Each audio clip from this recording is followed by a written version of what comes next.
Everyone was stunned by this dance. Especially those close to the stage could clearly see Lucas's eyes. The assistants in the president's office were electrified. Henry stammered like a fool and shouted, "Ye, Secretary Lucas." Leo tilted his head slightly and stared intently at the person on the stage. His eyes traced the person's body from the handsome face to the slender neck. One could tell from his usual suits how slender his waist was under the loose shirt. And those long legs, how could they be so flexible and powerful? Lucas stood in the center of the stage with a single beam of light shining on him. He retracted his hand and placed it on his chest. At this time, the music changed again and the lights in the whole venue came on. The men lurking in the darkness all moved and joined Lucas together. Lucas took the lead as the main dancer at the front, leading the others to dance. The rhythm was lively and relaxed. Lucas had a big smile on his face and his dance moves were different from before. Everyone was infected by his joy and danced even harder. It has to be said that the gap could be seen from the group dance. Although each of the men behind was very handsome, the choreography was relatively simple. It was already good enough for them to be in sync. But with the atmosphere and momentum there, it was still a pleasant sight. As for Lucas, every move seemed natural. He blended into the music and rhythm. Whether it was shrugging his shoulders or taking a step, he looked extremely handsome. He was like an elf and also like a prince. The ladies present were boiling. They clapped their hands, waved their arms, and screamed from time to time, extremely excited. The men were not to be outdone. They simply stood up and swayed to the music under the stage. Laughter filled the whole hall. Someone stared at Lucas in the C position and couldn't take their eyes off. Shyly, they asked the colleague next to them, "Who is this? Is he a newly debuted idol? I want to be his fan." "He's not a celebrity. He's an employee of the company." Hearing this, that person instead kindled a different kind of hope. "Which department is he from? Which floor? I wonder if it's close to ours." "Don't even think about it. He's the general secretary at the highest level. We usually don't have the chance to contact him." After the 3 medley songs were finished, Lucas led the handsome guys on the stage. They put one hand behind their backs and the other on their chests, then bent down to perform a gentleman's salute. The screams reached their peak. Henry was so excited that he slapped his thigh. He even wanted to hug the people around him and shake them desperately to vent his emotions. Just before he pounced, he remembered that the person next to him was the president. Henry held himself back and carefully observed Leo's expression. Leo still had that poker face look, but his eyes were deeper than ever. Like everyone else, his eyes followed Lucas's figure and he couldn't bear to look away. Henry got bolder. He nudged Leo's shoulder like a buddy and said proudly, "Isn't Secretary Lucas really handsome? I didn't expect him to have this." Leo gave him a cold glance. As Henry was talking, he felt a bit regretful. It's a pity that he likes men. The majority of female colleagues will be disappointed. He quickly perked up. "It doesn't matter. It's an opportunity for some male colleagues." "Shut up." Leo lowered his voice to the extreme, sounding a bit hoarse. "Don't make noise." He turned his gaze back to Lucas again. Just then, Lucas finished taking a bow with the handsome guys and exited to the right. Someone shouted from behind, "One more." Then others echoed, shouting up and down, "One more. One more." When Lucas was walking off the stage, he heard these voices and couldn't help but curl the corners of his eyes and smile again. With red lips and white teeth, he was bright and charming, like the sun and the stars. Those close to the stage were electrocuted by him again. Of course, the program couldn't be performed again. It took a long time to practice just this set of dance moves. It was really hard for those handsome guys in technology and marketing. This program had the highest level of discussion throughout the annual meeting. Among them, Lucas received the most attention. Within the company, Lucas was even more popular than the invited celebrity guests. Someone recorded a video of the scene and posted it on the company's intranet. Many employees left infatuated comments. "He's so handsome. His handsomeness breaks my legs. I didn't expect our company to have such a gem. Why didn't I notice before? He's the one around the president. Of course, you can't see him. It's so nice to be the president. There are handsome guys and beautiful girls around. You're asking for trouble. The president can see your comment here. Our Mr. Leo is handsome enough himself and also rich. Of course, the president's office should have extremely high-level good-looking people. Don't talk about those we can't reach. Look at the other handsome guys. All the ones who dance today are very good-looking. There are guys from our department. Thanks to HR for letting us feast our eyes. I won't complain during the assessment anymore." Later, an alumnus of Lucas revealed, "I'm from the same university as Secretary Lucas." According to the news from the junior girls, Secretary Lucas was the campus heartthrob when he was in school.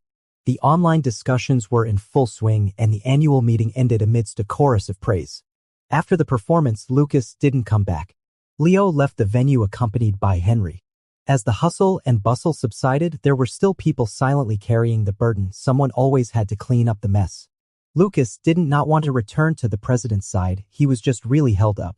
After the dance, he was stopped by the sisters in the HR department who bombarded him with questions.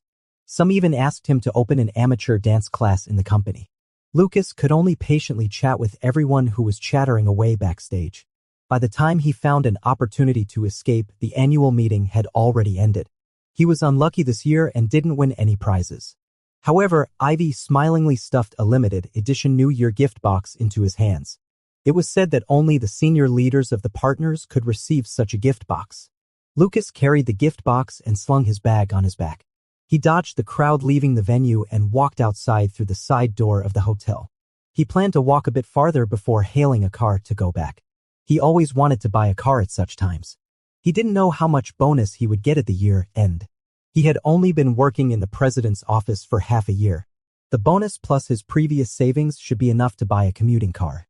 But he still didn't have a place to live. Lucas was thinking about these practical matters and took out his phone to check the messages. He had muted his phone for the performance before. He was shocked when he checked.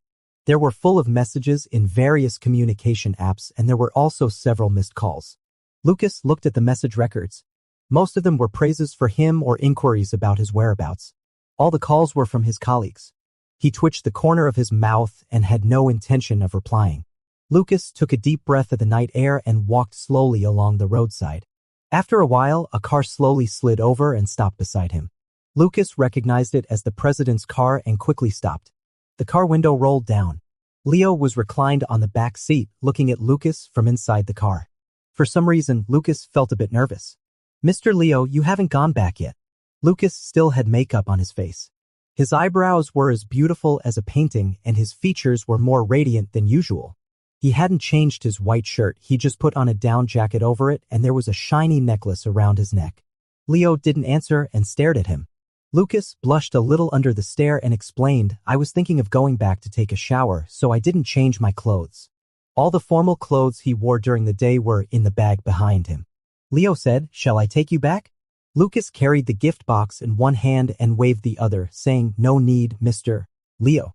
I'll just walk up ahead and hail a cab. You go back first." Leo didn't insist on getting him in the car, nor did he leave.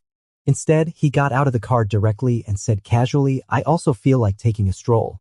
So, on this December night, the weather was at least clear, with a slight cold wind. Lucas accompanied Leo for a slow walk like a tortoise. Leo glanced sideways at the person beside him and said, "I didn't expect you to have this." Lucas let his hair down. It was black and soft, hanging in front of his forehead, making him look even younger. Coupled with this dressing style, he looked just like a college student. "I learned it when I was in school and practiced for a few years. I joined a pop dance club. People may not believe it, but he and Elizabeth were in the same dance club. It's just that after graduation, everyone went their separate ways and became office workers, so they stopped dancing together." Leo said again, "Why didn't you say so earlier? You even pretended to be no good before." Lucas smiled and said there were also colleagues from other departments. "It's not good to stand out too much." Later, Ivy found out and insisted that I do a solo dance. He originally wanted to just blend in with the group, just like in the previous choir. But there's a fundamental difference between those who have practiced and those who haven't. It would be noticeable after a long time. Ivy insisted that he do a solo and Lucas couldn't resist, so he agreed. "I haven't danced for a long time. I wasn't confident, so I didn't dare to let you have too high expectations." Lucas added. Leo looked at him and exposed him. "You did it on purpose. You deliberately threw out a smokescreen to surprise everyone." Lucas didn't deny it and just chuckled. He squinted his eyes. His complexion was fair and smooth like jade. There was a silver stud in his ear, refracting dazzling light in the thick night, like a star shining. And even more dazzling than the star was his eyes, which were now filled with a smile, melting the ice and snow. Leo was suddenly moved. He raised his hand and wanted to touch the star on Lucas' ear. The winter night chilled Lucas' skin, making his ear as cold as jade. Before his warm fingers could touch the star, he felt a trace of cold air. Leo paused. He was just a little bit away and his fingertip would have been able to touch Lucas's stud. And if it shifted just a little more, Lucas's fair and delicate earlobe would fall into his palm. Lucas didn't realize what was happening yet. He turned his head and looked at Leo in confusion. Lucas's soft hair brushed past Leo's fingers like a small brush and Leo withdrew his hand. Lucas touched his own ear, understood what was going on, removed the stud with one hand and handed it to Leo, saying, "I don't have pierced ears. It's just a clip-on." Leo didn't take the star-like thing. Lucas knew about his cleanliness obsession and didn't mind. He put the stud into his trouser pocket, scratched his ear again and said, "It's itchy to wear." His fair earlobe turned pink from his scratching. Leo lowered his eyes and asked, "Are all these accessories yours?" The shiny stud, necklace, and bracelet. Lucas nodded and said, "I bought them all when I was in school. It took me a long time to find them." He smiled sheepishly. "I used to like gaudy things when I was young. Now I'm more steady." Leo glanced at him and said, "You're not that steady even now, kid." He's still reminiscing about the past. He's only 20 for now. Mr. Leo is right. I'll definitely be more steady in the future, Lucas said with a playful smile. The night of December 30th was really cold. The two of them walked slowly along the roadside. There were not only few people but also few passing cars. But neither of them proposed to end this strange walk. Lucas still carried the excitement from the annual party. Seeing a flower bed ahead, instead of going around it, he jumped directly onto the flower bed and walked on the narrow edge like walking on a tightrope. Seeing him like this, Leo scoffed and said, "Who is it that just said they were going to be steady?" Lucas spread out his hands to keep his body balanced and said with a smile, "I used to practice balance like this when I was dancing." "Haven't you danced enough?" Leo walked beside him. "Not really. I'm just a bit excited today." Being in the spotlight, surrounded by applause and cheers, every pore is opened. The stale substances in the blood are exchanged with the freshness in the air. Intense emotions surge in the heart and one wants to shout out. Standing on the flower bed, Lucas was actually taller than Leo. For the first time, he looked at the president from this angle and asked, "Do you understand this feeling?" Lucas didn't use a respectful title. Leo looked up slightly, gazing at Lucas's face from bottom to top, and replied methodically, "I understand. It should be about the same when clinching a project worth tens of billions. One shouldn't expect the president to have anything in his mind other than work." The edge of the flower bed was paved with tiles. Lucas walked on it carefully. The night dew made it slippery and he was still carrying a collector's edition gift box in one hand. The box was very heavy. Carelessly, he failed to maintain his balance and his whole body tilted to one side. He originally wanted to just jump down, but Leo beside him promptly reached out his hand, supported his arm, and forcefully propped up his body. Lucas turned his head in surprise and met Leo's eyes. Leo's facial features were not of the delicate type. His lines were deep and imposing, showing the shadow of his mother, a woman with strong and beautiful features. His eyes were relatively long. When he usually looked at people coldly, he appeared strict and solemn. At this moment, those eyes were filled with emotions that Lucas couldn't understand, as deep as a cold pool whirlpool that could suck people in. Lucas had long known that Leo was very strong. Last time, Leo was able to pick him up with the blanket by hand. It was the same today. Leo supported Lucas, making Lucas feel his strength and robustness again. It was so cold at night, but Lucas's face was burning. He stammered, "Thank you, Mr. Leo." "I'm sorry." Leo asked, "Why are you sorry?" Lucas said guiltily, "You touched me. Are you very uncomfortable?" Leo was stunned for a moment before he remembered his own misophobia. He looked deeply at Lucas and reproached, "Why remind me?" He endured the discomfort in his heart and didn't let go immediately. Instead, he supported Lucas to jump off the flower bed. After Lucas stood firm, his hand lingered on Lucas's thin but strong arm for a moment. Leo felt that he was being a bit masochistic. Clearly repulsed but not letting go, it was like there was a place on his body that was both painful and itchy. It was not right to scratch it, nor was it right not to scratch it. Lucas didn't understand what the president was holding him for and smiled at Leo. When he smiled, Leo remembered that on the stage tonight, with a smile on his lips, his body swaying, his waist flexible, his long legs stretching out, and his thick boots stepping on the rhythm and also stepping on people's hearts. Leo's throat tightened. He suddenly let go of Lucas and said, "You're not allowed to dance in public from now on." Lucas thought the president disliked his lack of dignity and lowered his head dejectedly, saying, "Oh, that's not what I meant." Seeing Lucas dejected, Leo added, "It's just that your dancing is too beautiful?" Lucas had a question mark over his head and looked up at Leo. "If it's not that meaning, then what on earth does it mean?" The two looked at each other, staring eye to eye. Just then, a call suddenly came from afar. Leo. Leo turned his head and saw his mother, Ms. Elena, walking over in the night wearing high heels. Ms. Elena was wearing a long overcoat, but the section of her calf that was exposed was bare, looking a bit cold. She was still wearing sunglasses at night, which was a bit eerie. Lucas quickly shouted, "Madam." Elena walked up to the two of them, looked at one then the other, took off her sunglasses, and with a kind smile on her lips, said, "So, Leo is with Secretary Lucas." She turned to Leo and said, "I've been looking for you for a long time. I wanted to leave with you. Why didn't you answer your phone?" Leo said casually, "I left my phone in the car." The workaholic president actually didn't bring his phone. "After the event ended, I came looking for you. I ran into your driver. The driver told me you were here." Elena asked subtly while smiling, "It's so cold. What were you two doing?" Leo didn't answer his mother's question. Lucas immediately spoke on his behalf. "Mr. Leo wanted to take a walk. I was going to call a car." Elena looked up at the street trees beside them. The leaves had all fallen off in winter. Taking a walk on such a cold night, did they think this was the equator? Elena looked at Lucas. Lucas was dressed like a hip-hop teenager. He didn't look like a secretary at all. She said amiably, "Secretary Lucas was really handsome just now. He's more charming than many idol stars I've seen." She said a joking remark in a very serious tone. "Secretary Lucas is really wasting his talent by being a secretary beside Leo. How about I introduce some resources for you to enter the entertainment industry?" Lucas took a step back, bowed slightly, and said to Elena, "Madam, you're joking. I was just livening up the annual party. I'm not fit for the real stage." He showed his usual professional smile. "I still hope to learn more by staying beside Mr. Leo.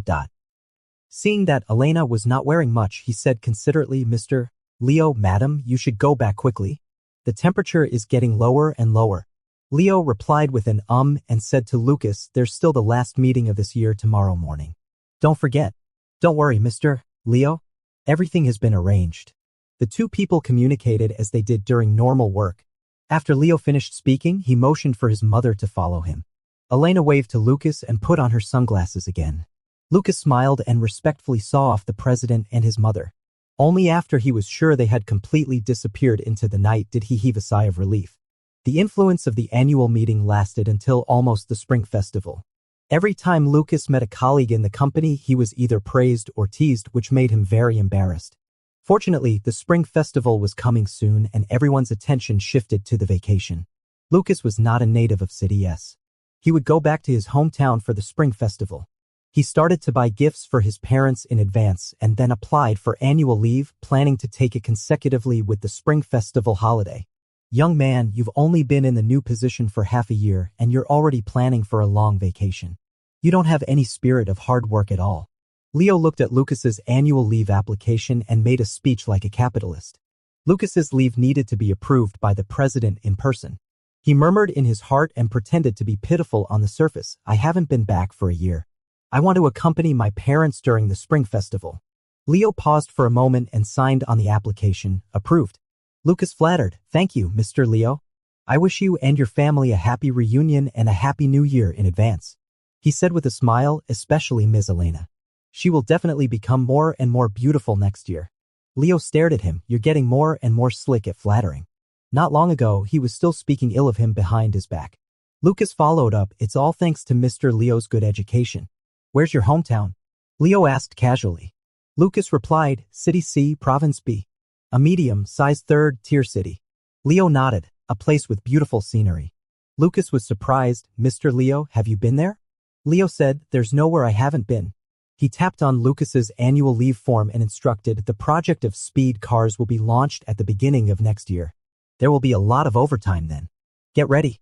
It's not even the holiday yet, but he's already scaring people. Who would be afraid? Let's rest first." Now Lucas is no longer the old Lucas. No matter what he thinks in his heart, he always smiles on the surface. Mr. Leo is right. I'll go all out. After enduring and enduring, finally the day of the holiday arrived. As soon as Lucas got off work, he immediately went back to his rental apartment, picked up his packed luggage, and rushed to the railway station. Thanks to the well-developed infrastructure of the motherland, it only takes 4 hours by high-speed train from City S to City C. After getting off the high-speed train, Lucas took a taxi home. Lucas is an only child. His family is ordinary. They're not extremely wealthy, but they can be considered well off. They have several apartments in City C. Lucas has lived a carefree life since childhood. The only thing a bit different is that Lucas takes his mother Camila's surname. His father, Miles, is regarded as a son-in-law who moves into his wife's family in others' eyes. Actually, Lucas doesn't think his father is really a son-in-law who moves into his wife's family. Except that he takes his mother's surname, their family is no different from an ordinary family. It's just that Miles has a very good and gentle temper and is extremely handsome. He was a well-known gigolo in the local area when he was young. Camila, on the other hand, has a strong personality. Coupled with the fact that Lucas's maternal grandfather has several apartments from the demolition, everyone believes that Miles is a son-in-law who moves into his wife's family. When Lucas was born, Camila proposed that the child take her surname. Miles was used to listening to his wife. Whatever Camila said was what it was. He almost had no objections and registered Lucas. Later, it made Lucas's paternal grandparents extremely angry. Lucas grew up in such an open-minded family. When he was in college, he confessed to his family that he liked boys, and his parents calmly accepted it. Anyway, same-sex marriage is no longer rare these days. Lucas happily went home and rang the doorbell. Camila and Miles came out to greet him together. "Mom and Dad." Lucas showed a big smile.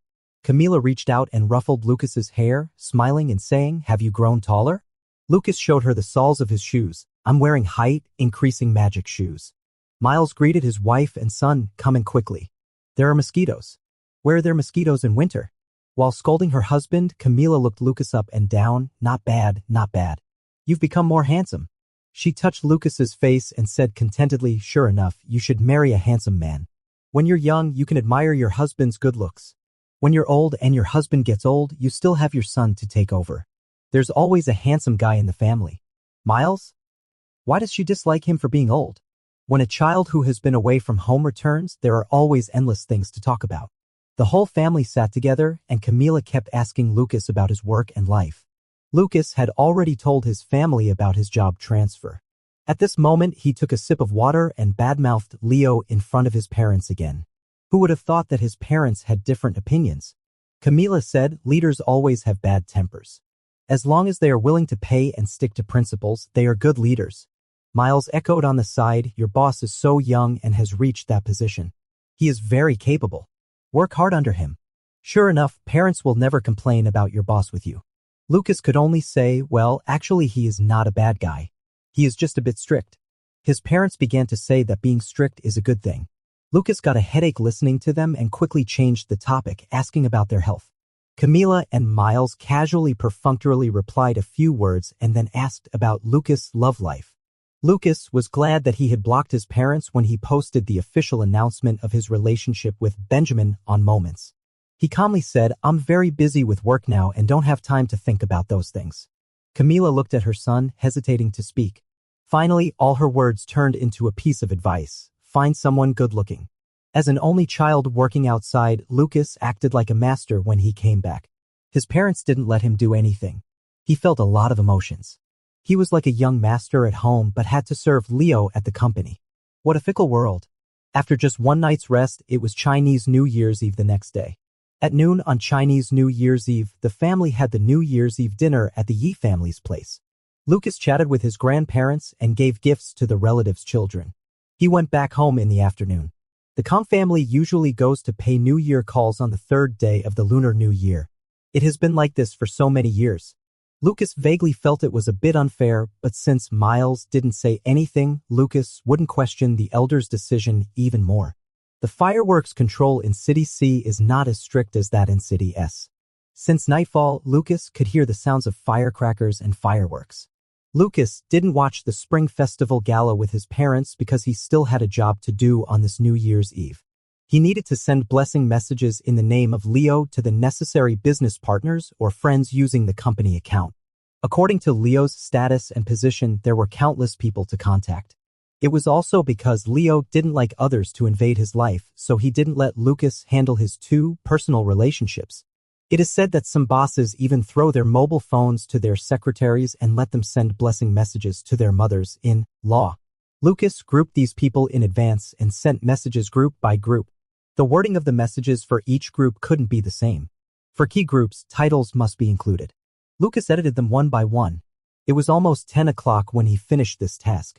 He walked to the living room and sat beside his parents who were watching the Spring Festival Gala. You've been working so hard. You even have to work overtime at home during the Chinese New Year. Miles feels sorry for his son. Lucas takes the opportunity to criticize Leo. That's what a skin-flaying capitalist is like. Camila asks, have you sent New Year greetings to your leader? Lucas pauses for a moment and says, I'll send them after midnight. Camila starts to nag, send them earlier. What if the person has gone to sleep? Lucas wants to say that Leo is only 30 and shouldn't go to bed so early.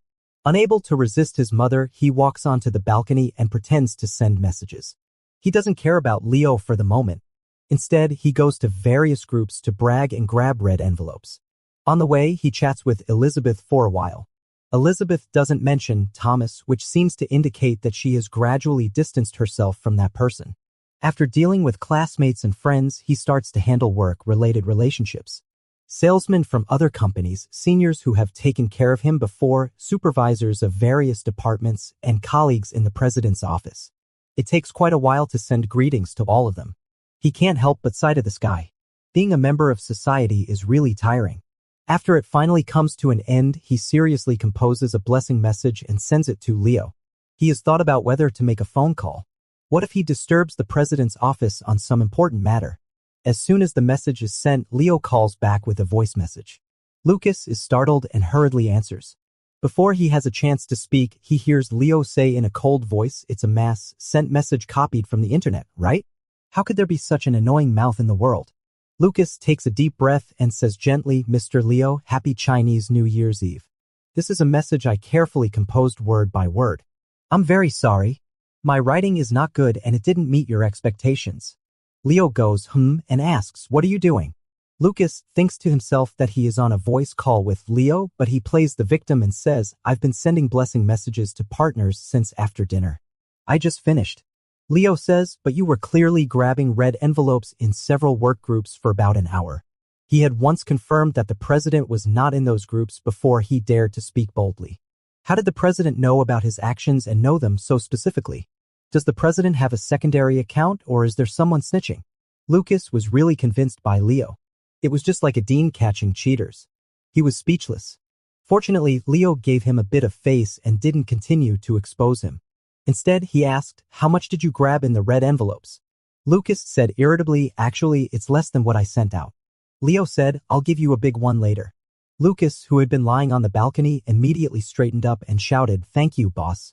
It was almost midnight at this time. There were sporadic people setting off fireworks. Lucas could see clearly on the balcony and Leo also heard the sound from the voice call and asked, can you set off fireworks and firecrackers there? Lucas felt a bit ashamed and said, the management is not very strict. As soon as he finished speaking, he saw a police car with flashing lights coming downstairs. He exclaimed, the patrol is here. We can't set them off anymore. Sure enough, the crackling sound stopped immediately. Lucas sighed, the police officers are also very hard working. Just like me, they have to work overtime on Chinese New Year's Eve. Leo immediately caught on to the hidden meaning in his words and said, what are you insinuating? Lucas laughed and said, I'm wronged, Mr. Leo. I didn't mean that. It sounds like you're outside and not at home. Leo asked casually. Lucas replied, I'm on the balcony. My parents are watching the Spring Festival Gala inside the house. After thinking for a while, he asked, Mr. Leo, don't you watch those? Leo said, I only watched it once the year Ms. Elena was on the Spring Festival Gala. Ah, I remember that year. I was still in primary school. Leo sneered, little kid. Lucas thought to himself, you were just a high school student that year. You weren't that mature either. The two of them chatted idly. Lucas leaned on the balcony. Later, feeling a bit tired, he dragged a chair over and sat down. Their balcony was semi-enclosed. When the windows were closed, it wouldn't feel cold. Lucas looked up at the sky outside while chatting with Leo. Leo asked about the situation in City C. Lucas told him. Then Leo would recall his experiences when he first went to City C and discuss them with Lucas. The topics Leo picked were all light-hearted and easy to handle. Before they knew it, the two had chatted for a long time. It's so strange. They could see each other every day on normal days, but now they could still chat enthusiastically. The sky outside the window was probably colored by the fireworks and was slightly red like it was smeared with rouge. Lucas sat on the balcony lazily slumped in the chair on a voice call with a faint smile on his face. It wasn't until Miles walked to the balcony and poked his head in to check that Lucas suddenly realized it was almost midnight. He was slightly flustered and mouthed right away to his father. Leo on the other end seemed to sense something and said, "It's almost 12 o'clock. Caring about subordinates is really a waste of time." "Lucas, see? It's you who's been chattering at me?" Leo finally let him off. "All right, stop talking." Then Lucas heard a voice say, "Happy New Year." Leo's voice was a bit low. Maybe because they were thousands of miles apart, it sounded ethereal and distant without the usual coldness but with the festive air of the spring festival. Lucas was a bit nervous and replied, "Happy New Year, Mr. Leo. As soon as he finished speaking, Leo directly hung up the voice call. Lucas took his phone and went inside. The host on the TV had already started preparing for the countdown. Camila asked, "Who were you on the phone with? Why did it take so long?" Lucas was still in a daze and replied blankly, "My boss." Camila was stunned. Could he have so much to talk about with his boss? She wanted to ask further, but at this moment, midnight arrived. Cheers came from the TV. Everyone was singing and dancing to celebrate the new year. At the same time, a red envelope popped up in the chat window on Lucas' phone that he hadn't had time to close. Lucas curved his eyes and received the red envelope. On Leo's side, seeing the emoji of "Thank you, boss" sent by Lucas, he twitched the corner of his lips. In fact, he was also not with his family. On Chinese New Year's Eve, he returned to the Chin family. Nolan also came back. He and his brothers had a silent meal with Alexander and Elena. After the meal, he couldn't stand the atmosphere at home and came to the flower hall alone. When he was bored, Lucas sent a long blessing message. Leo immediately grabbed his junior secretary and asked him to accompany him to time. As they chatted, he forgot how hard the time was and how suffocating the so-called home was. Seeing that a quarter of an hour had passed after midnight, Leo put away his phone and slowly walked out of the flower hall. But just as he reached the door, he saw Elena wrapped in a cashmere cloak standing in the corridor, staring straight at him. Leo stopped and asked, "What are you doing here?" Instead of answering, Elena asked, "What about you? Who were you on the phone with? You haven't come out since 10 o'clock and it's past midnight." Facing his mother's interrogation, Leo sneered, "Isn't the R&D director accompanying the chairperson? Can't I even come out to take a breath?" Elena tugged at her shawl and said, "I didn't mean that." Leo's expression softened and he explained, "It's just holiday socializing, sending New Year's greetings to acquaintances." Elena asked, "Did you show concern for your subordinates?" Leo nodded and said, "Of course." Elena felt a pang in her heart, but on the surface she said, "Give out more red envelopes." Leo casually agreed. Elena asked again, "Did you send one to Secretary Lucas?" Leo said, "Yes, I sent a big one." Elena couldn't tell what she was feeling. She twisted the soft fabric out of shape with her fingers. Leo didn't notice. His tone was unusually gentle as he said, "Happy New Year." Elena finally smiled. She patted Leo's arm and said, "Happy New Year." Leo walked along the corridor with his mother. The carpet under their feet absorbed the sound and it was completely silent all around. Except for the New Year decorations in some corners, there was no festive atmosphere at all. It was far less lively than Lucas's place. As Elena walked, she turned to look at Leo and said softly, "You still have to give your father New Year greetings." Leo replied, "I know." During the spring festival, Lucas was busy with all kinds of social activities. He visited relatives, paid New Year calls, and attended class reunions every day. He was as busy as if he were at work. Lucas was earning a higher salary than his peers at this time. He was very generous at various gatherings, thinking that he could bring honor to his parents during the festivals. Camila said not to waste money, but she was actually quite happy deep down. She kept praising Lucas's boss for being so generous and paying such a high salary. Lucas thought that this was what he got in return for listening to Leo's sarcasm every day. After thinking about it, he told Camila another thing. The actress, Elena, whom Camila had liked for so many years, was his boss's mother. Camila was stunned. Lucas showed his mother the photo he took with Ms. Elena. Camila was extremely excited and strongly demanded that her son arrange a chance for her to take a photo too. Lucas was very embarrassed and gave Camila Ms. Elena's autograph as a consolation. Camila took the autographed photo and said earnestly, "You must get along well with your boss and try to have more contact with his mother." Lucas added a new goal to his career. Camila remembered something else and asked, "In that case, is your boss very good looking?" After all, he was the son of a star. Lucas lied through his teeth. He takes after his father. He's bald. Camila was a bit confused. He had said before that the boss was young. How could he be bald so early? How could he talk on the phone with a bald boss for so long? Holidays always passed very quickly. Even though Lucas took a few extra days off, the days still flew by. He was about to return to City S. Before leaving, Miles hugged his son and wiped away tears while Camila encouraged her son to achieve great things. Lucas was already used to the reversed roles of his parents. He told them to rest assured and take good care of themselves. Even though he was extremely reluctant to leave, Lucas still had to set off. He had brought a lot of things back home, and when he returned to City S, his luggage was even more. The next day at work, he distributed local specialties from his hometown to his colleagues and left a separate portion for Leo, and Leo's portion was the largest. Lucas knew that Leo wouldn't care about these things, but the courtesy must be done properly. This time, Leo didn't criticize him for being obsequious. Instead, he stuffed a red envelope for the start of work into his hand and calmly said, "During the spring festival, I always felt that something was missing. Only when I saw you today did I regain the feeling of work." Does he only feel real when he's being oppressed? Just as Leo said before the spring festival, at the beginning of the new year, everyone entered a busy state. Speed Motors is making its first attempt at new energy. If this project can be won, there will be long-term guarantees for the next few years. Leo gathered several of the most capable people in the company to form a project team and personally served as the project team leader, constantly promoting the business with Speed Company, hoping to get accurate information. Shirway is working extremely hard and showing the utmost sincerity, but Speed is reacting indifferently. From top to bottom, at every level, they are all being evasive and not showing the due enthusiasm. We can only seek an explanation from Speed's decision-making level. Speed Motors is under the control of the chairman. The chairman there is the same age as Alexander. Even if Leo goes to meet him, he is not of sufficient status. Lucas made several appointments with Speed, but the other side directly refused without showing any mercy. Leo called a meeting of the project team. Everyone was full of confidence before the spring festival and didn't expect such a situation to occur.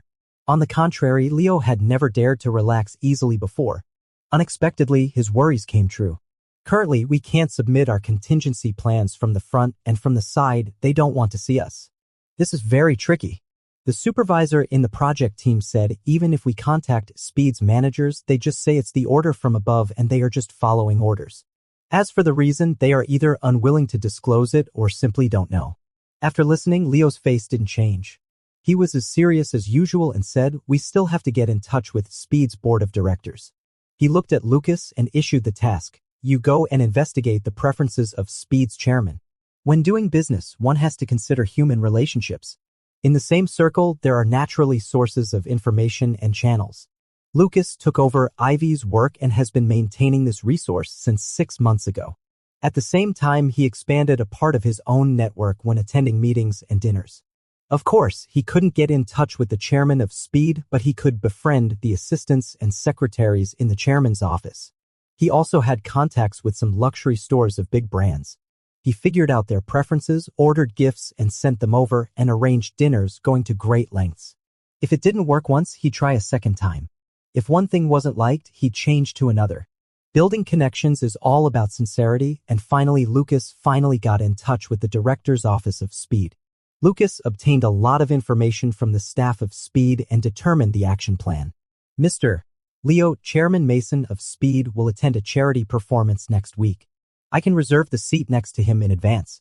Lucas reported to Leo. Leo looked at him. Lucas waited for a while. Without getting the next instruction, he looked at the president in confusion. Leo said, "You were still speaking ill of me behind my back 6 months ago." Lucas felt a bit embarrassed. It had been such a long time, but the president still brought this up from time to time. Was he really that vindictive? What Leo was thinking was that Lucas was still a noisy young newbie 6 months ago, but now he could handle things independently. He instructed, "Get ready and go to meet Chairman Mason next week." Lucas looked solemn and replied, "Okay, Mr. Leo. On the day of the charity performance, Leo sat next to Chairman Mason of Speed Automobile. Chairman Mason turned his head, saw Leo, was first surprised, then showed a smile and said, "You young people are really impressive." Leo politely greeted Chairman Mason. "I've admired Chairman Mason for a long time, but I've never had the chance to meet you alone." I'm really honored that you can give me, a junior, this chance today. Chairman Mason smiled and said, opportunities are all created by yourselves. I'm old and can't do much.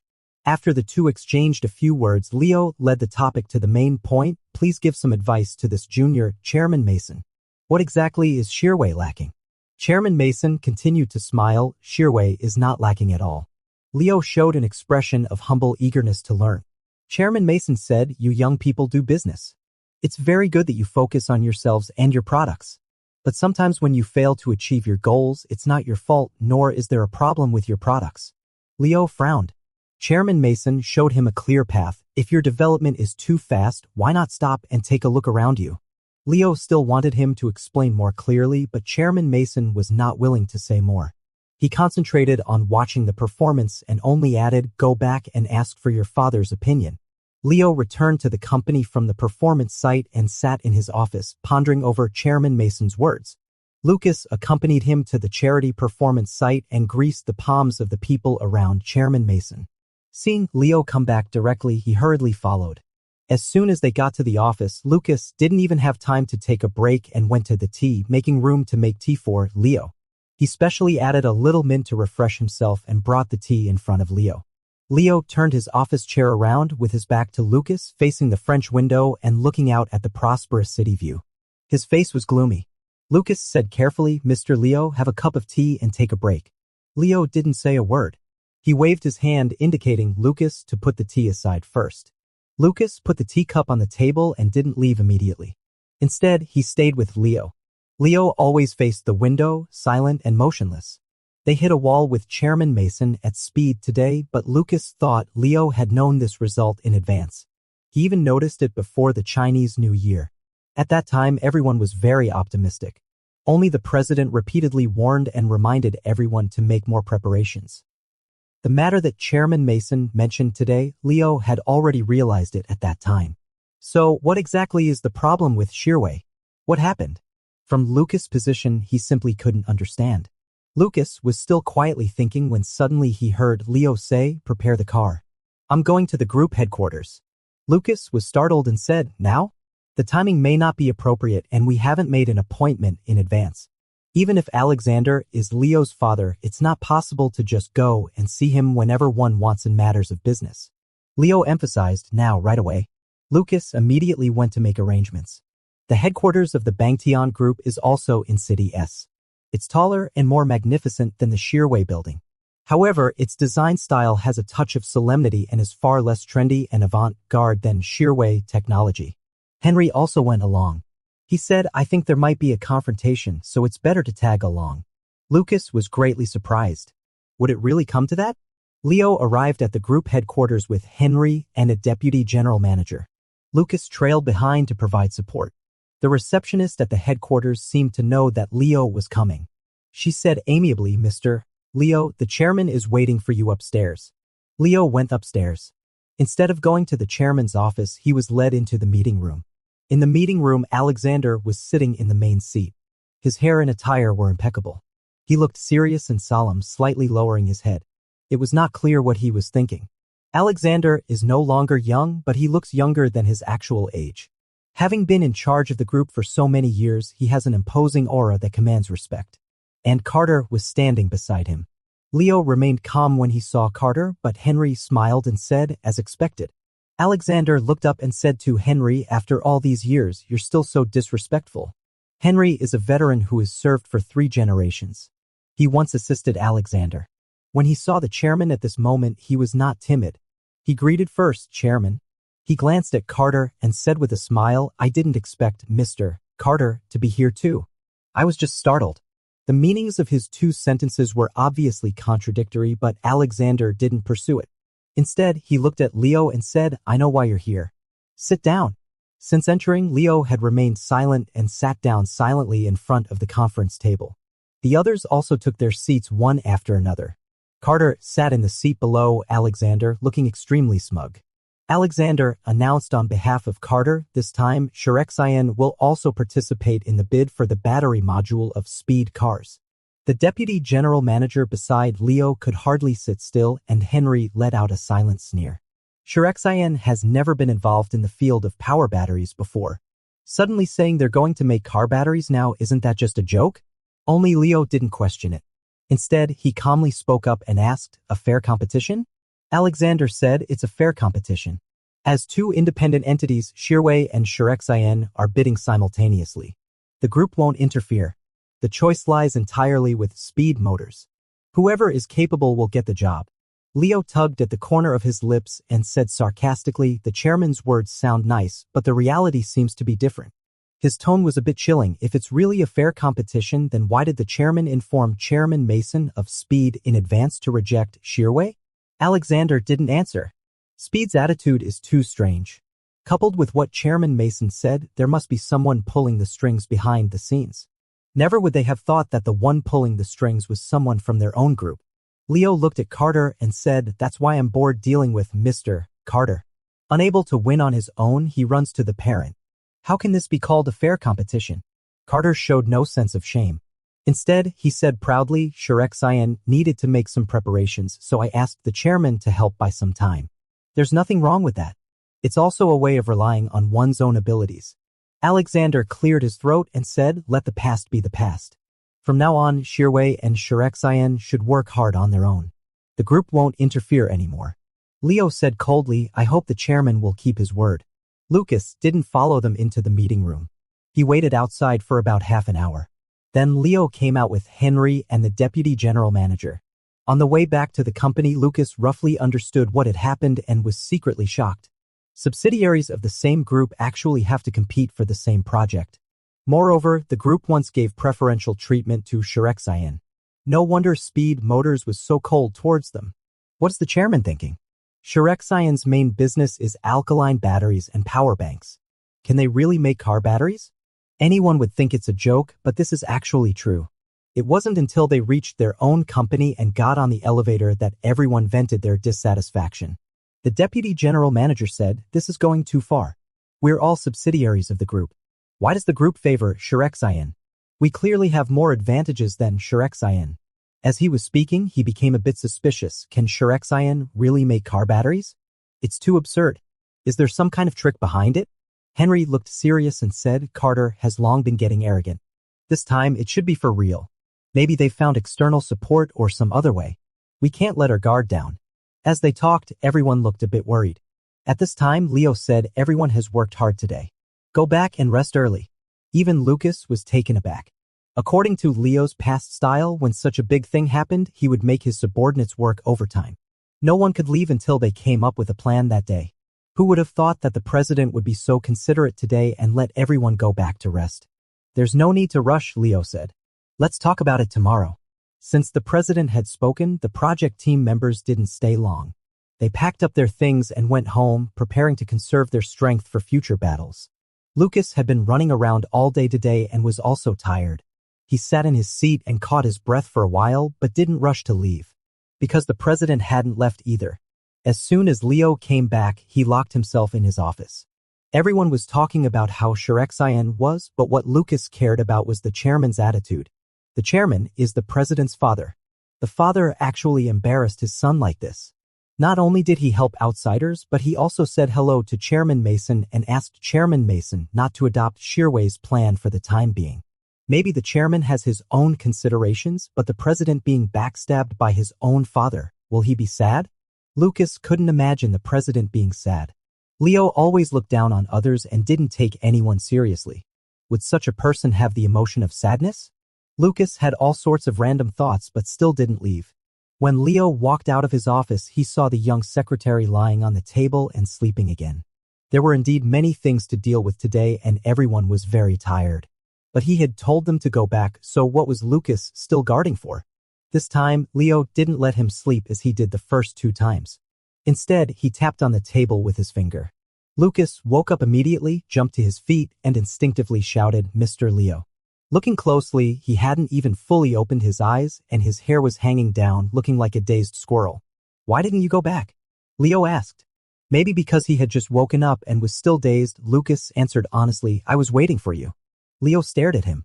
Lucas instantly woke up and quickly changed his words, Mr. Leo, I saw that you hadn't left, so I wasn't in a hurry to leave. Leo suddenly said, you've worked hard today. I'll treat you to a meal. Lucas was stunned for a moment, looking at Leo suspiciously and saying, "Mr. Leo, is there still some work?" Leo wasn't originally that determined, but seeing Lucas' reaction, he became serious instead and said, "Just having a meal." "What, are you not willing?" Lucas, of course, didn't dare to directly say he wasn't willing.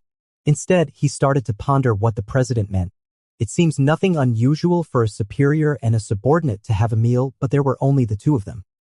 Lucas wasn't afraid of anything else, but was afraid that Leo was up to some special plan again, turning a meal into a feast of the men for just the two of them. Seeing that he was still hesitating, Leo showed a displeased look. Lucas quickly said, "Then thank you, Mr. Leo." Only then did Leo grunt, motioning for Lucas to follow. Lucas quickly followed. The two got into the elevator and Leo asked, "What do you want to eat?" Lucas was flattered and said, "Anything is okay." Leo turned his head with a straight face and asked, "Just eat whatever?" Lucas nodded yes. "I'll eat whatever Mr. Leo asks me to eat." After saying it, he thought it was a bit inappropriate and immediately changed his words, "I'll eat whatever Mr. Leo eats." "Leo, how boring."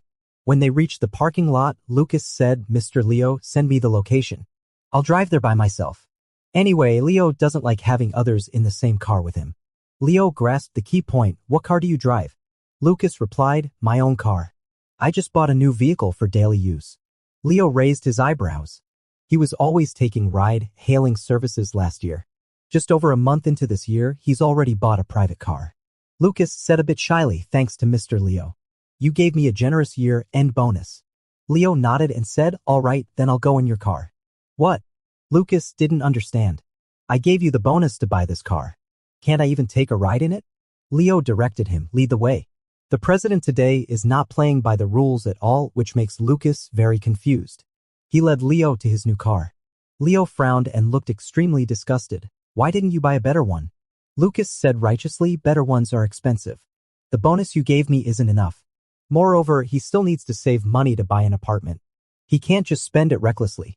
When it was time to get in the car, Leo still felt a bit uncomfortable and his face didn't look good. Lucas didn't understand. The president clearly has a cleanliness fetish and doesn't like using others' things. Why is he forcing himself? He said, "Mr. Leo, ask the driver to bring your car here." Leo waved his hand stubbornly, "I'll just take your shabby little car." Lucas opened the rear door for Leo, but Leo ignored him and directly got into the passenger seat. Lucas was stunned for a second and got in the car helplessly.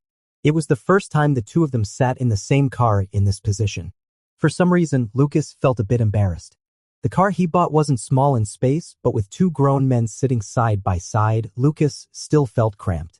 It must be that the president's aura was too powerful. Lucas smelled a faint men's fragrance. The usually cold, scented fragrance now had an aggressiveness, constantly squeezing his personal space. Lucas couldn't ignore Leo's presence. He adjusted his sitting posture restlessly, trying to get rid of this oppression. Leo turned his head and asked, "Don't you have a driver's license?" "Lucas, how is that possible?" "Then why are you shaking so much while driving?" Finally, they drove to the restaurant designated by Leo. When parking, Lucas found that the cars around were all better than his. It really was a restaurant that served the capitalists. Lucas followed Leo in bravely. Restaurants of this level all attached great importance to privacy. After the two of them were seated, Lucas was still wondering whether to treat this meal as a business banquet or a gathering of friends. Soon he found that neither mode was applicable. Leo always preferred the set meal system, and this time was no exception. The two of them ordered different set meals, and the dishes were slightly different. In these high-class restaurants, the first few courses usually only had a bite-sized portion, and Lucas finished them quickly.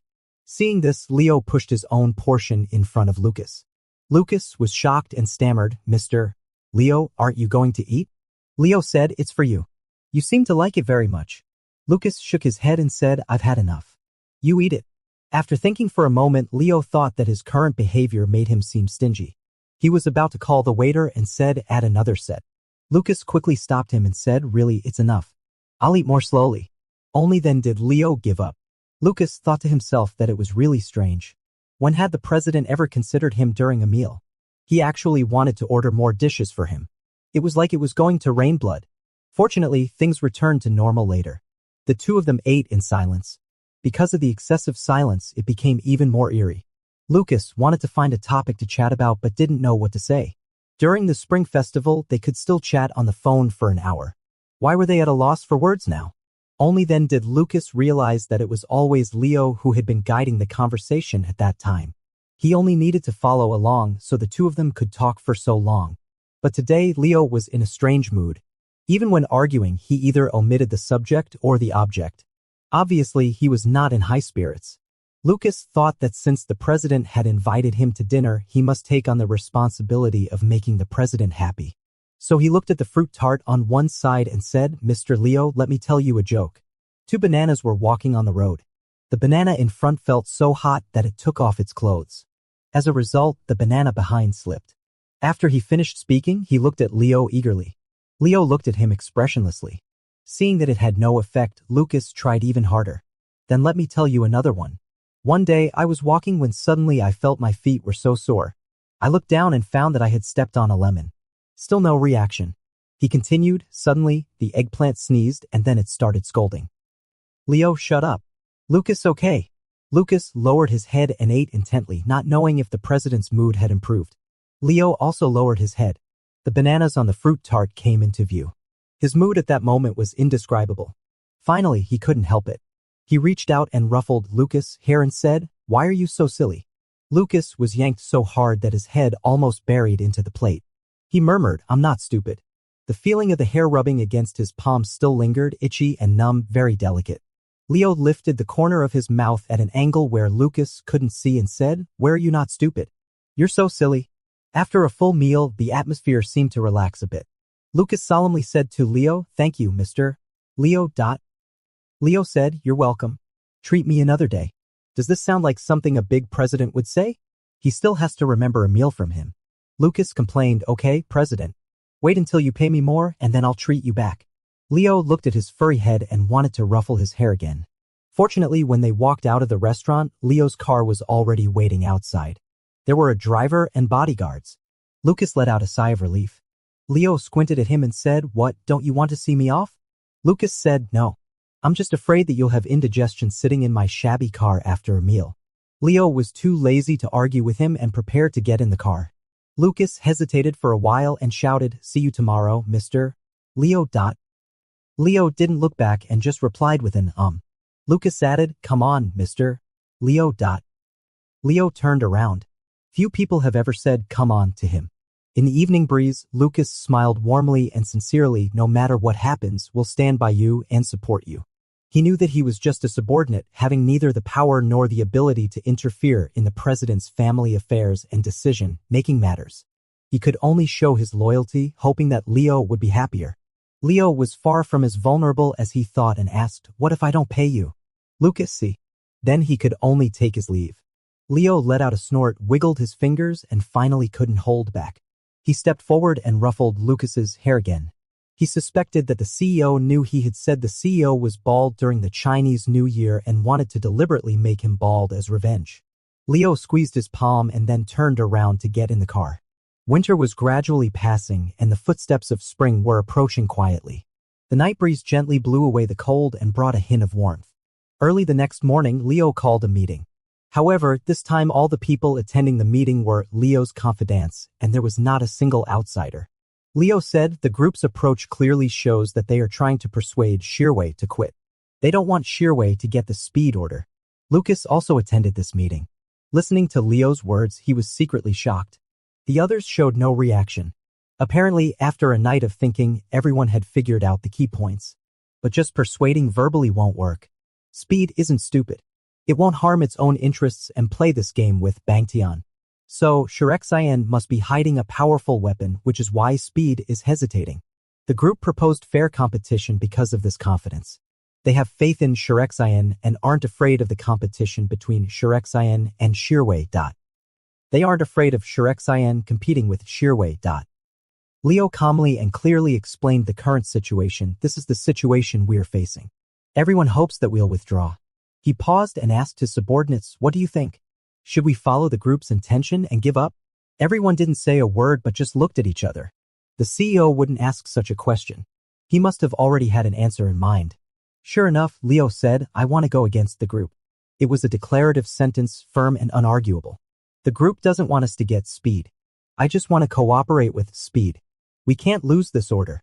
At this time, Henry spoke up. Currently, Shearway is developing vigorously. If we can't cooperate with speed, it will dampen our momentum and damage the good reputation we've just established in the industry. The speed project itself is of high quality.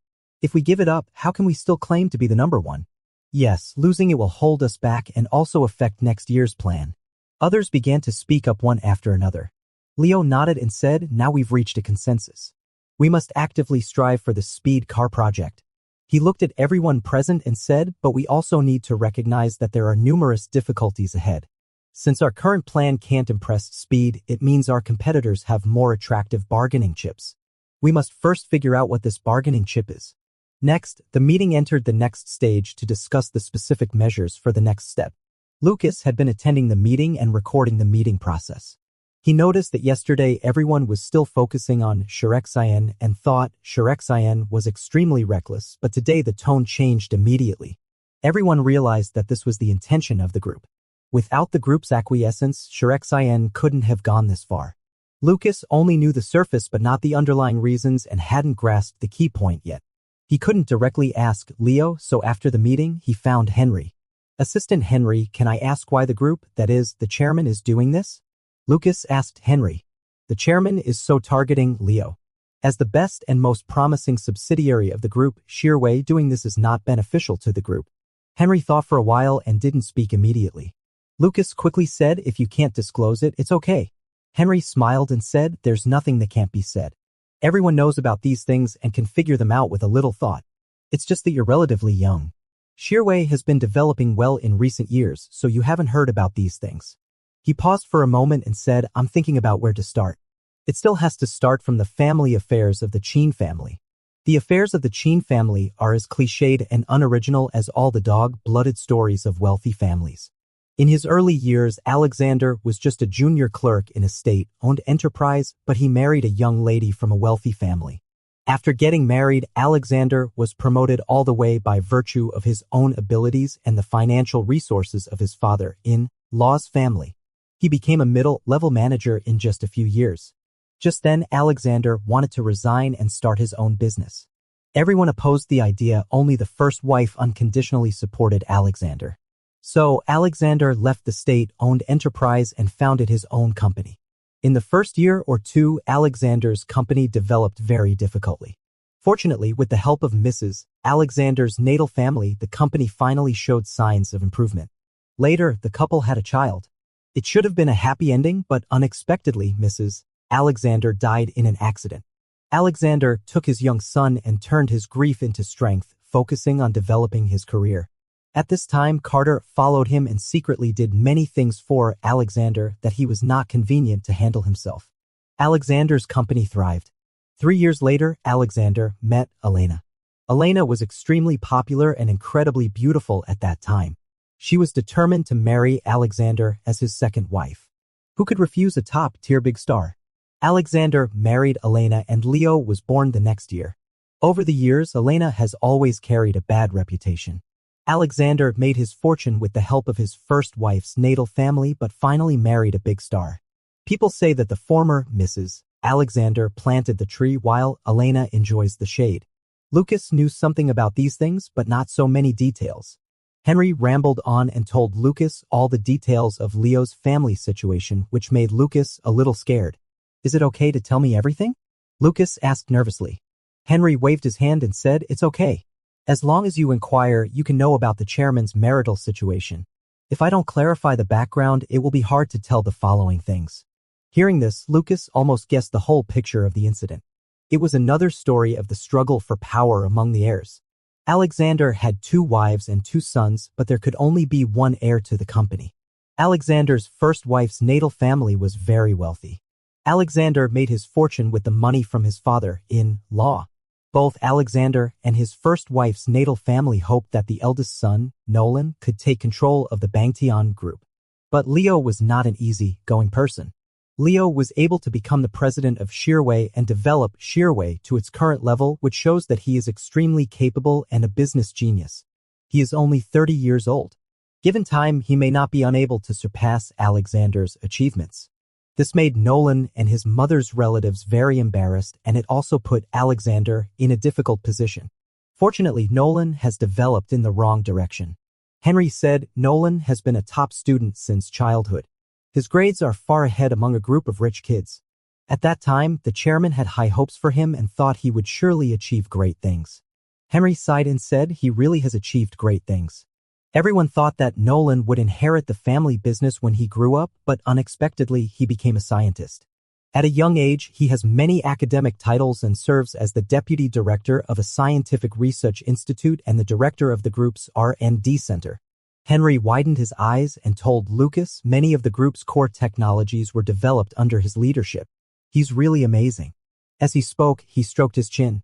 However, his business can't even compare to the little finger of our president. Henry said proudly while Lucas was thinking to himself. Nolan had good grades since childhood and was highly expected. Coupled with his mother's connections, Alexander must have a strong sense of compensation for him and be very good to him. What about Leo? Everyone knows that Nolan is a child prodigy, but no one has ever sung the praises of young Leo. It only shows that Leo, the young master of the Chin family, had no presence at all when he was young. Lucas couldn't imagine how much Leo had to pay to reach his current position. Lucas took a deep breath and said to Henry, in that case, it's okay. Everyone does their own job and stays out of each other's way. Although Alexander had paved the way for Nolan, he himself lacked business talent. He couldn't blame others. Henry said, for so many years, everyone has thought so, and it's been okay to live in peace. But Nolan's mother's side is not easy to deal with. He sighed and said, after what happened yesterday, I immediately thought of it. He asked, Lucas, do you know Woojin Capital? Lucas was stunned. Of course I know. It's one of the top venture capital firms in the country. The group has a stake in it, right? Henry said quietly, Woojin Capital is controlled by Nolan's uncle. Last night, I was thinking that although Nolan seems to be solely focused on research, is he really willing? You should know that if there were no Mr. Leo, even if he knew nothing, he could firmly sit in the position of heir. With his uncle and the chairman, everything could be arranged for him. He could just be a hands-off boss. And what about Nolan's uncle? If Mr. Leo inherits the group, would he be willing to make wedding clothes for his sister's stepson? Now Shirway is at the height of its popularity. If we don't stop Mr. Leo now, it will be too late. Henry couldn't help but sigh.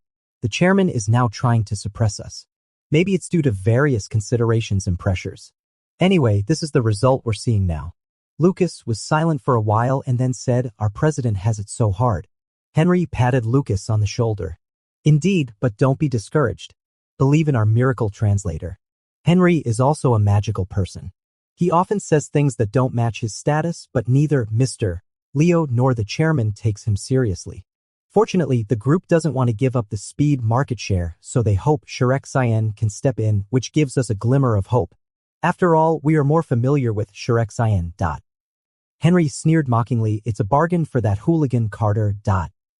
Lucas looked worried after hearing this. Henry said, there's no need to worry. As long as it involves interests, there's always a way to balance them. We just need to follow Mr. Leo's instructions and do our jobs well. Lucas nodded. At least on the surface, the group has given the two subsidiaries a fair chance to compete. Speed Motors won't joke about its own business prospects. The project team of Shirway has once again entered a busy and hellish period. Over at blxin, they're preparing to upgrade the production line to adapt to the production of power batteries. A supervisor from the project team came to the office to report to Leo. Leo frowned after hearing this and said, they're crazy. blxin is already making losses and now they're going to bear such a huge cost. What else could it be but crazy? I heard they've invited people from other companies to guide the production line upgrade. The supervisor continued. Leo's frown deepened. It seems that blxin is really going all out this time. After the supervisor finished reporting and left, Lucas brewed a new cup of tea for Leo. There's been no progress from Speed recently, but blxin has been moving forward step by step. Leo must be under a lot of pressure.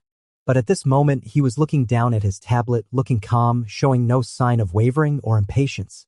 Lucas placed the teacup on the table. Without looking up, Leo directly asked, what did you add this time?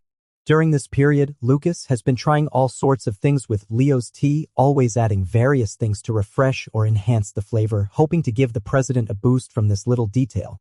Lucas replied honestly, I added osmanthus flowers. Leo picked up the cup, took a sip, nodded and said, it smells wonderful. Lucas felt even softer inside. Look how tired the CEO is. He even forgot to argue and be sarcastic. The CEO's twisted personality must be because of the lack of love in his childhood. As soon as Lucas thought that Leo was a poor little boy when he was a child, he put on rose-tinted glasses and felt full of sympathy for him.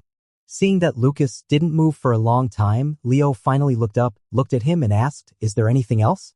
Lucas shook his head and said sincerely, "Mr. Leo, remember to take a rest no matter how busy and tired you are." Leo raised his eyebrows. "What do you mean? Do you want to leave work early today? Are you forcing me to leave early?" Lucas quickly explained, "Of course not. I just saw that you were too tired." Leo waved his hand to dismiss him. "If I'm not hard working, who will pay your salaries? Do you think your money is too much?" Lucas paused and said, "I understand, Mr. Leo. I'm going to work too." He exited the office, closed the door, turned around and rolled his eyes.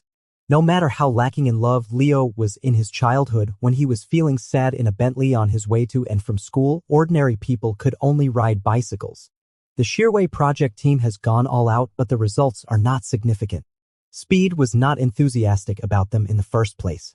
Now, with the arrangement of the blchina production line, Speed is getting farther and farther away from them. I still can't figure it out. Even if blchina has solved the production line problem, they are still newbies.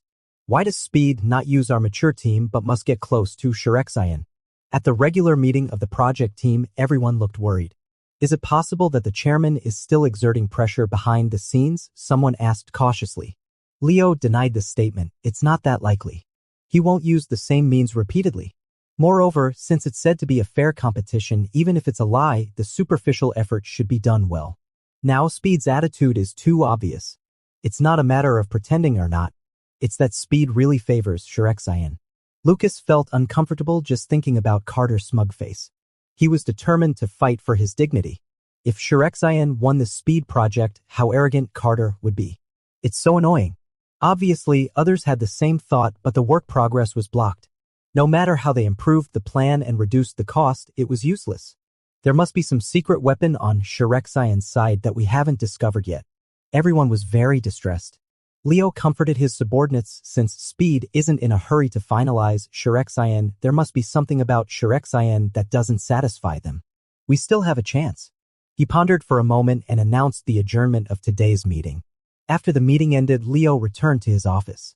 Lucas was about to go make tea but was stopped by Leo. "Do you still have contact with the people in the Speed director's office?" Leo asked. Lucas looked solemn and said, "I've always maintained contact. Actually, the assistants there were all very nice." Lucas catered to their interests and got in touch with them. They were also very polite to Lucas and would occasionally do him a favor. However, they also knew where to draw the line. Except for the charity performance last time, there had been no substantial help. If we want to know what blchina did to win Speed's favor, we still have to start with Chairman Mason, Leo said. Alexander and Carter were trying every means to guard against Shearway, so they definitely wouldn't reveal their secret weapon. Only Chairman Mason of Speed was still wavering. Although he seemed to favor blchina, he hadn't made a decision yet, which meant he had doubts. Lucas didn't know what the president was going to do and said, "Chairman Mason likes to engage in charity and especially likes to participate in those that can be widely reported. For example, the charity performance last time." But Leo said, "I'm not asking about Chairman Mason, but the people around him." Chairman Mason had already given Leo a hint once, saying that business should be conducted with morality. Alexander had approached him privately, so he wouldn't help Leo a second time. "We can only start with the people around him," Lucas said hesitantly, "but those people may not know the key information."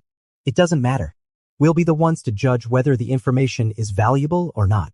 Leo beckoned to Lucas, "Come here and sort out those people." Lucas walked to Leo's desk. Leo handed him a pen and paper, tapped the white paper with his slender fingers, and said, "Write." Lucas had no choice but to bend down and write down the people in the Speed director's office one by one, introducing their basic situations as he wrote. Lucas bent over from the opposite side of Leo's desk while Leo sat behind the desk. The president's desk was so large that Lucas had to bend his body even lower so that Leo could see what he was writing. The two of them got their heads together. From a third-party perspective, it looked like they were whispering to each other. Assistant Joseph is Chairman Mason's right-hand man. He has been with Chairman Mason the longest. He has no other hobbies but is especially kind to children. Assistant Brooks is a mediocre person in the office. Lucas said in detail while Leo listened attentively. Midway, he took a breath, looked up, and only then realized that the two of them were so close. Leo's deep eyebrows and eyes were right in front of him. It seemed that just a puff of breath could flutter his eyelashes. Leo also looked up and stared deeply at Lucas, asking, "Why stop talking?" Somehow, Lucas asked in return, "Mr. Leo, has your misophobia improved recently?" This time they were so close, and last time he even pulled Lucas's hair. It seemed that the president was gradually getting used to him. Leo squinted his eyes slightly, making his gaze even sharper. Lucas felt flustered under his gaze. He lowered his eyes and let his gaze fall on the president's nose. Damn it, his nose bridge is so straight. Leo said, "I've found that overcoming misophobia can give me more opportunities to bully you." Leo reached out and tapped Lucas on the head, ordering him, "Stop thinking about those useless things. Keep talking." Only then did Lucas concentrate and continue to explain the situation of the speed director's office to Leo. Lucas wrote down everyone on the paper.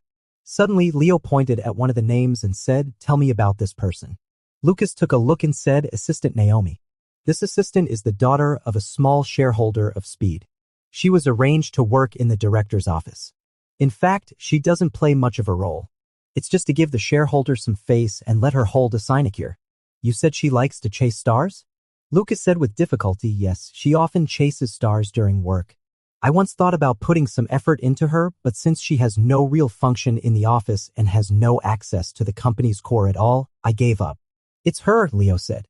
Leo asked Lucas to get closer and whispered some instructions in his ear. The deep voice seemed to be tangible. Along with the warm breath hitting his ear, Lucas felt that the temperature in the office seemed to have risen. But soon he was attracted by what the president said. "Is this really feasible?" Lucas asked. Leo said, "What's not feasible? You have to do whatever it takes to achieve your goal. Do you think everyone conducts business in a high-class way?" Once, a director of a motor company secretly climbed over the wall and sneaked into the rival's factory area to take pictures of trade secrets. As a result, he was handed over to the police station by the other side. Lucas. "Sorry, I'm still too young." Leo looked at his slightly red ears with an inscrutable look in his eyes and said, "Go." Naomi is an ordinary employee of Speed Motors. Just because her father is a shareholder, she was arranged to work in the director's office. In fact, she is not happy at all. The director's office has two strict rules which affects her pursuit of her little brother. The so-called little brother is just an endearing term referring to the young idol in the entertainment industry she is chasing. She only wants to admire the idol's face and vote for him every day. But her father doesn't like her star chasing it all and won't let her spend money on the idol. Naomi can only secretly engage in her star chasing cause, which is not at all satisfying. But recently she has received support from others. Speed is currently promoting a new project. Bidding companies often come to curry favor with them.